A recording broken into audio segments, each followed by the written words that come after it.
Welcome to our channel, where we update the most dramatic and engaging stories about the movie Beyond the Gates, airing on Tuesday, June 10th. Join us so you don't miss any moment of this emotional journey. In a small town where all roads lead to memories, Dani finds herself walking between two worlds: an unfinished past and a chaotic present. Andre, her current man, is a kind, calm person who always tries to give her a sense of security. But Dani's heart often strays to the memories that once deeply hurt her. On long nights, when the hospital lights are dim and the heart monitor echoes like a death song, she still remembers her ex with a sadness that is hard to name. And it was in that hazy space, where the boundary between reason and emotion was as thin as a spider's web, that an incident happened that brought all the buried emotions to the surface. An emergency case was suddenly transferred in the middle of the night, causing the already tense hospital to become even more chaotic. Bill, a tough man, a father, a mentor, and a spiritual pillar for many, collapsed from a stroke. No one expected that he, who always kept his voice calm and his eyes bright even in the worst situations, could lie there, motionless and fragile. And in that crisis, Naomi was broken. The young girl carried a terrible sense of guilt, believing that it was her last words, during an angry argument with her father, that caused him to collapse. Naomi did not cry. She just sat there in the waiting room, her hands clasped together, her eyes staring at some invisible point as if hoping time would turn back. No one could touch that pain but Vernon. He walked in as if the storm outside no longer mattered. Without much talk, without any dramatic action, he just sat next to her, gently placing a hand on hers, as a reminder, she was not alone. His presence was not an answer, but an anchor in the sea of emotions that was raging inside her. And in that moment, Naomi took a deep breath for the first time in hours, as if she were starting to believe that she could make it through.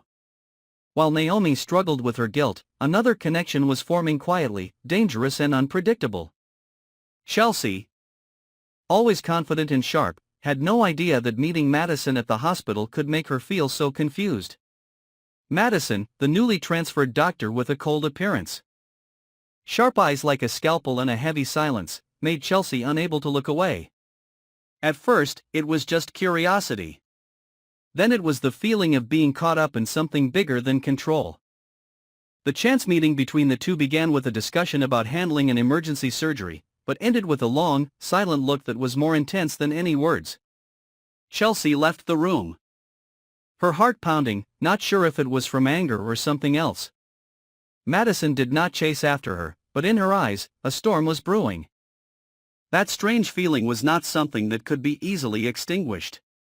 Neither of them wanted to admit that between them was gradually forming a relationship that was not only tense, but also full of secrets and dangers. While those budding connections were still vague, Dani's presence beside Naomi made many people feel worried. It wasn't that Dani wasn't sincere, on the contrary, her gentleness made Naomi feel alive in her most fragile moments. But the past relationship between the two was like a scar that had not fully healed, and for Andre, it was a lingering cut. He didn't say anything when he saw Dani sitting next to Naomi. Didn't pull her hand away when their eyes met for longer than usual. But deep inside, jealousy like an undercurrent had begun to erode the fragile trust between them. Dani's attachment to Naomi was more than just friendship. It was something that had never been named but had never disappeared. Every time Naomi was weak and Dani stepped forward, the distance between them seemed to never exist. And what's scarier is that Dani isn't sure what she wants either. Andre is the present, but Naomi is all that remains unfinished. And in a moment of chaos in the white hospital hallway, Dani realizes that she could lose both if she doesn't make a choice. During this time, Madison continued to silently watch Chelsea. Not with obvious actions but with a haunting presence.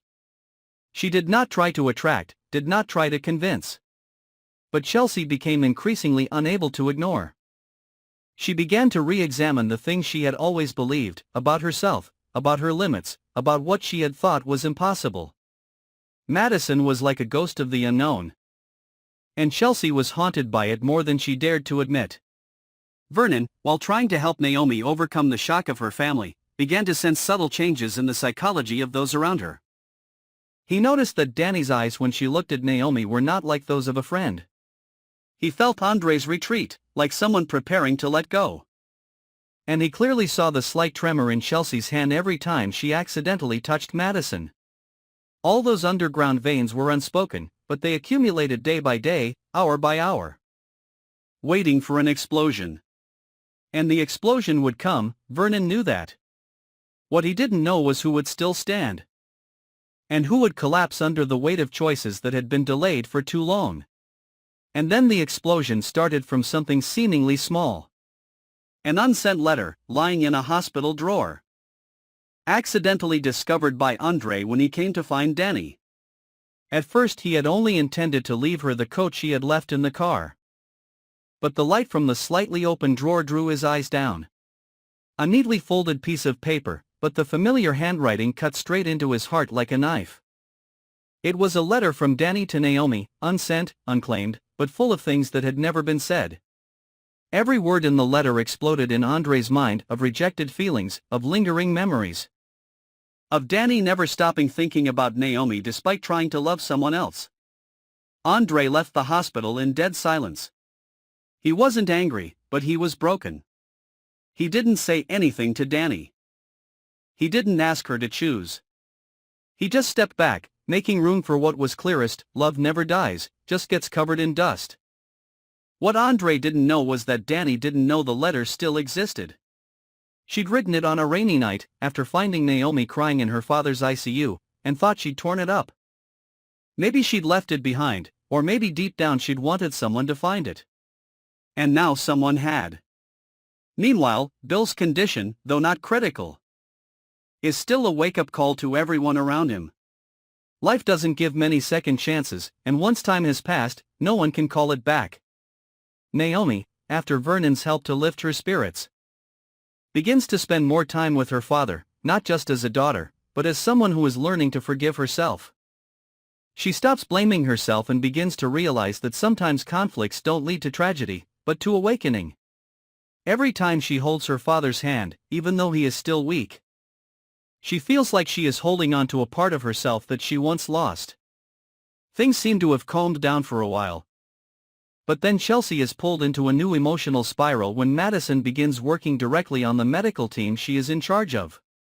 This forced the two to see each other often, coordinate emergency cases and make decisions in urgent situations.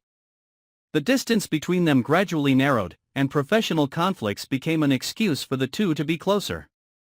The arguments turned into longer than necessary stares, and finally, one night on duty, when the whole hospital was eerily silent, Chelsea walked into the pharmacy just to get some coffee, and found Madison standing there, looking at her as if she had been waiting all night. No words were spoken, but the distance between the two was only a few breaths. And in that moment when Chelsea did not turn away, did not step back, she knew she had just crossed a line from which there was no return. Not because Madison was particularly attractive, but because she herself was too tired of safe things. In Madison, she saw a part of herself she had rejected, the reckless part, the part that didn't follow the rules, the part that was willing to sacrifice to be true to her feelings. Chelsea and Madison's story quickly became the talk of the hospital. Vernon, always a keen observer, soon noticed the change in Chelsea's demeanor. She became more reserved, but her eyes lit up in a different way. He didn't ask, didn't probe, just watched silently, as if preparing for a new storm that would sweep everything away. Meanwhile, Danny, after learning that Andre had read the letter, did not try to defend herself. She knew that excuses would be meaningless when the truth was so clear. But what made her panic was not Andre leaving, but the fear that Naomi would know everything and push her away. Naomi, contrary to expectations, was not angry. She was just silent, so silent that Danny felt like she was falling into a bottomless abyss.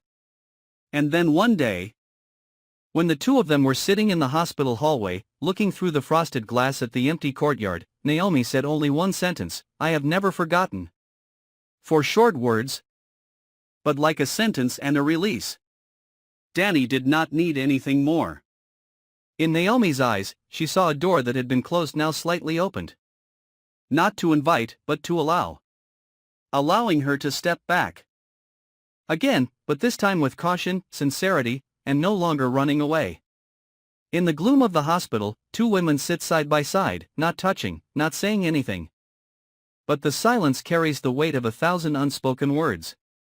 Elsewhere, Chelsea stands in front of the mirror in the break room, looking at herself and seeing a different woman. Not the woman everyone knows, steadfast, strong, and always in control. But someone learning to accept that she can be vulnerable, that she can want things that aren't approved. That she can love someone who wasn't part of the plan. Madison doesn't enter, but her presence is imprinted in the air, in Chelsea's every breath. Vernon, who seems to be a bystander, is the one who connects them all with his keen observations. He's the first to know that emotions can never be buried forever. He knows that love, even if it is covered with the dust of time, can still burn again under the right conditions. And he knows that this emotional winter will not last forever. There will come a time when everyone will be forced to choose, to live the truth, or to continue playing the role in the play they have written. The hospital, a place that seemed to be filled with surgeries, ventilators, and hurried footsteps, is now a stage for personal tragedies to unfold. No one knows what will happen next. Bill may recover, or not. Andre may leave forever, or return in a new form. Chelsea and Madison may become something real, or they may fall apart under the pressure of the surrounding gazes. As for Danny and Naomi, they may reconnect the broken thread. Or they may lose each other again. Under the medical coats, under the dim light of the hallway lights, are people living with unhealed wounds. But they do not give up. Because somewhere, between the fragile heartbeats and silent cries, there is still one thing that has never been lost: hope. Thank you for taking the time to follow today's article. To continue to update the latest developments and explore more about Beyond the Gates and many other fascinating stories, don't forget to subscribe to the channel and turn on notifications. All your questions and comments are also very welcome so that we can build a vibrant and enthusiastic film community together.